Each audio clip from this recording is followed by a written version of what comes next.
Good morning बच्चों, सब कैसे हो। चलो, तुम लोगों को तो अब छुट्टी मिली, बड़ा बेचैन था सब। अब ठंड बढ़ी और तुम लोगों की मस्ती के लिए छुट्टी मिली। खूब खाओ, खूब खेलो। अब चलो, तुम लोगों के लिए पढ़ाई के सबसे यानी कि महत्वपूर्ण साधन को शुरू कर दिया गया है। ऑनलाइन क्लास हो रही है, तुम लोग सब अच्छे से पढ़ लेना। आज तुम लोगों को मैं समास पढ़ाऊंगी। वैसे तो तुम लोग इस चैप्टर को पढ़ ही चुके हो, लेकिन फिर पढ़ लो। अब समझना ये है कि याद कैसे करना है, ये तुम लोग समझोगे। देखो, यहाँ समास का शाब्दिक अर्थ सबको पता है, संक्षिप्तीकरण। यानी जिस चीज को हम संक्षेप कर देते हैं, छोटा रूप दे देते हैं, वही समास कहलाता है। समास में कोई भी कारक की विभक्ति चिन्ह का प्रयोग नहीं होता है। जब हम कारक के विभक्ति चिन्ह पर सर का प्रयोग करते हैं तो वह जो है समास से हट के, सामासिक पद से हट के समास विग्रह बन जाता है। तुम लोगों को पढ़ाते समय पहले ही मैं बता चुकी हूँ कि संधि और समास में क्या अंतर होता है। संधि में वर्णों को अलग किया जाता है और वर्णों के मेल से ही निकाला जाता है क्या कौन सी संधि है। तो जब वर्ण अलग होते हैं तो विच्छेद कहलाता है। समास में जब पद अलग होते हैं तो विग्रह कहलाता है। अब इन विच्छेद और विग्रह में तुम लोगों को सदैव अंतर याद रखना होगा कि विच्छेद वर्णों को अलग करने को कहते हैं और विग्रह पदों को अलग करने का। अब चलो, सबसे पहले तुम लोग सीखो कि यानी कि समास में पद कितने होते हैं। समास में पदों की संख्या 2।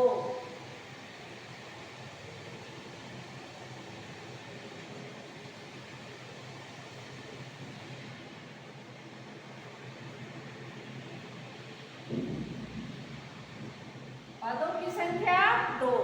अब इसमें देखो, नंबर 1 में आता है उत्तर पद और नंबर 2 में आता है पूर्व पद।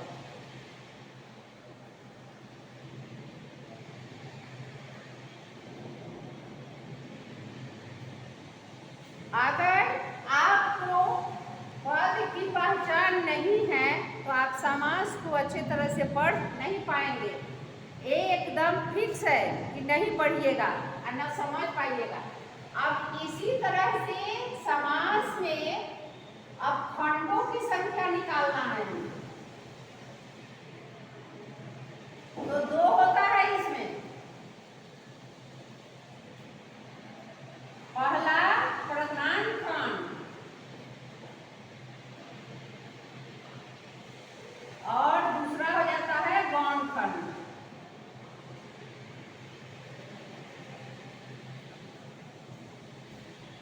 गौण खंड, अब देखो, प्रधान का मतलब जिसकी प्रधानता हो और गौण का मतलब जो छुप जाए, जो हट जाए। समझ गया सब। आप चलते हैं हम समास की परिभाषा की तरफ।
देखो ये हो गया परिभाषा के रूप में पदों के वैसे में जो अपने वास्तविक अर्थ को छोड़ संक्षिप्त रूप धारण करे उसे क्या कहेंगे? समास कहेंगे। अब देखिए, अब इसको एक और तरीके से इसका परिभाषा होता है।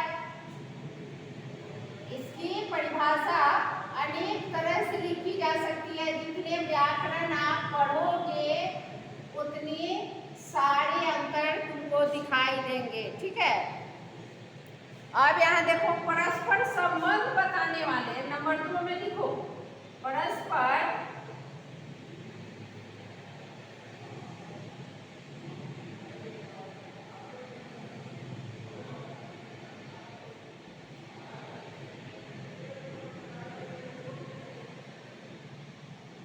बताने वाले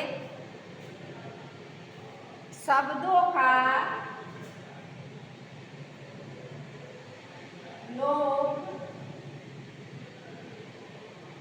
जब दो या दो से अधिक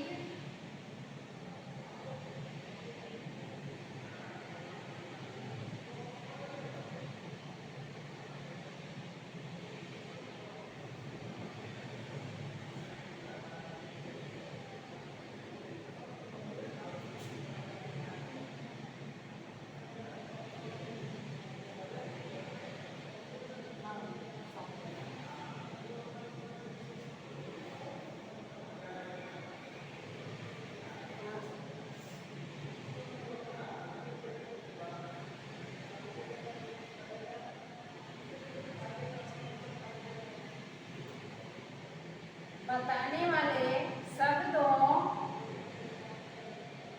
का लोककरण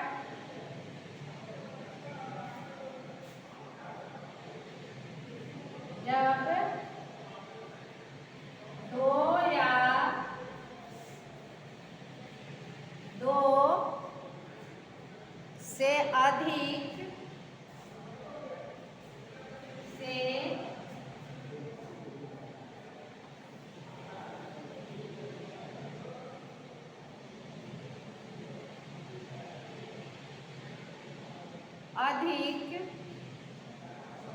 शब्दों का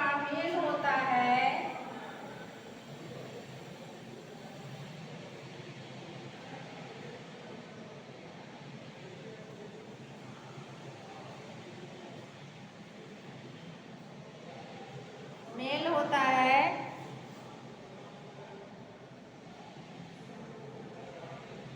तब उसे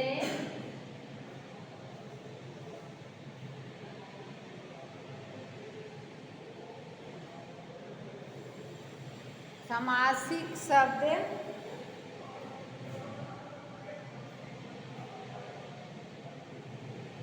या समस्त पद कहते हैं।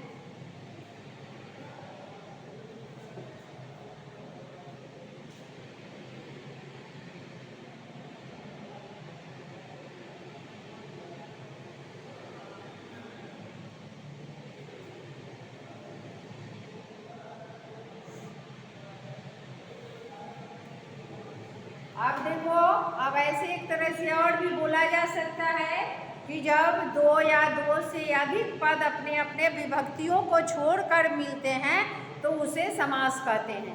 एक ये भी परिभाषा हम लिख सकते हैं। फिर से सुन लीजिए आप लोग, जब दो या दो से अधिक पद अपने अपने विभक्तियों को छोड़कर मिलते हैं तो उसे हम समास कहते हैं। अब चलिए, अब समास के भेद की तरफ चलते हैं। आप देखिए, व्याकरण दो तरह के हैं। यहाँ इसको मिटा दूंगी मैं, तुम लोग ध्यान से देखो। व्याकरण दो तरह के हैं। एक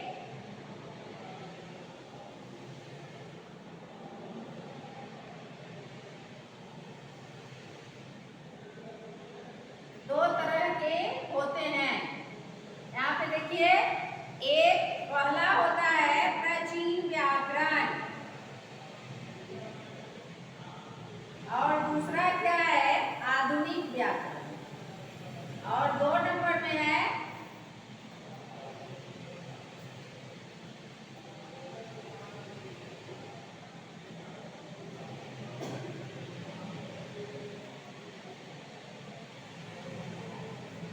देखिए अभी से आगे बढ़ते हैं। प्राचीन व्याकरण के अनुसार, प्राचीन व्याकरण के अनुसार समास के 4 ही भेद होते हैं। कितने भेद होते हैं? 4 भेद।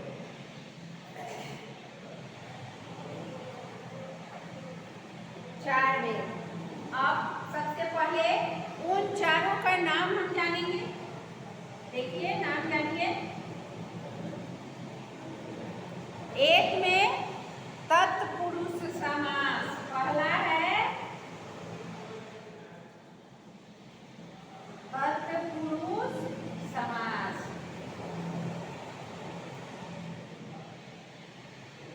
दूसरा है बहुव्रीहि समास।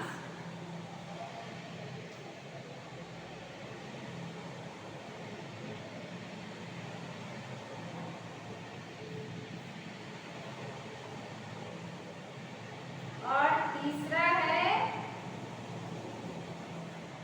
द्वंद्व समास।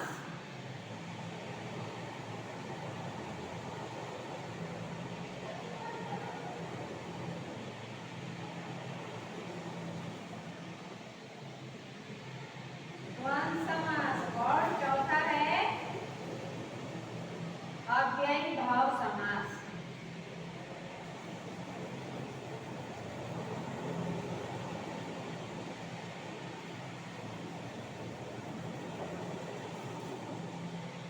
अब देखिए, अब आधुनिक व्याकरण के अनुसार समास के 6 भेद होते हैं।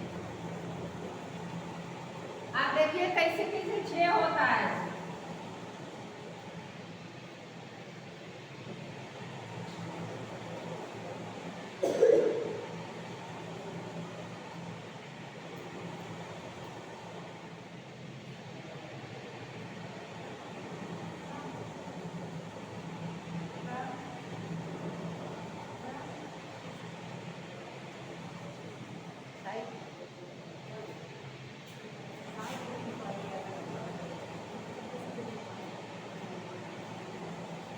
आप देखिए यहाँ पे, चलिए अब इस आधुनिक व्याकरण के अनुसार इस तत्पुरुष समास के एक बेटे आ गए यहाँ पे। उस बेटे का नाम है कर्मधारय। ध्यान से देख लीजिए आप लोग। अब इसके बाद समास नहीं पढ़ाया जाएगा, लास्ट है इस सेशन का। कर्मधारय आ गए। अब यहाँ नीचे लिख देंगे इनका जो भी टाइटल है, शर्मा सिंह प्रसाद समास, ठीक है। अब यहाँ चलिए, अब फिर इस कर्मधारय से एक और समास का जन्म होता है, वो है विद्युत समास।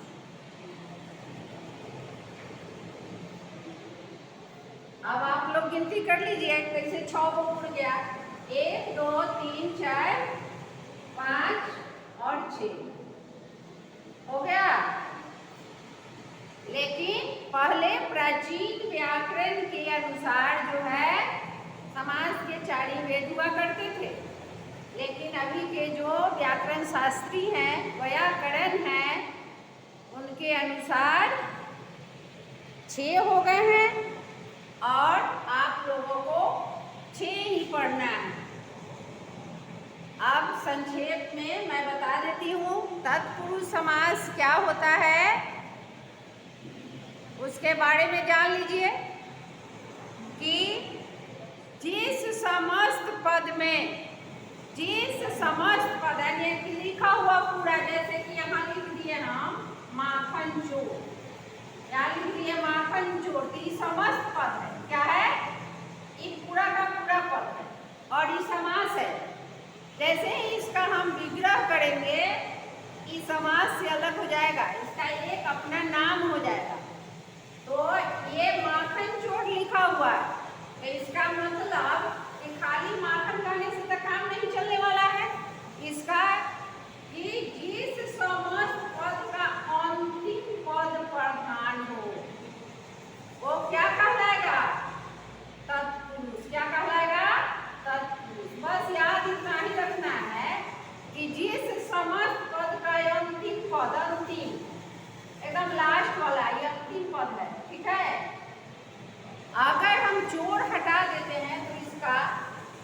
बस एक खाने वाली वस्तु बच जाएगी, माखन, और इससे ज़्यादा कुछ नहीं होगा।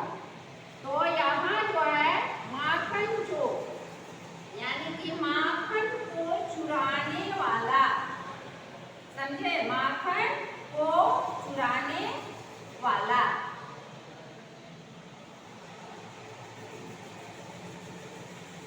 अब इस तत्पुरुष समास के 6 भेद होते हैं।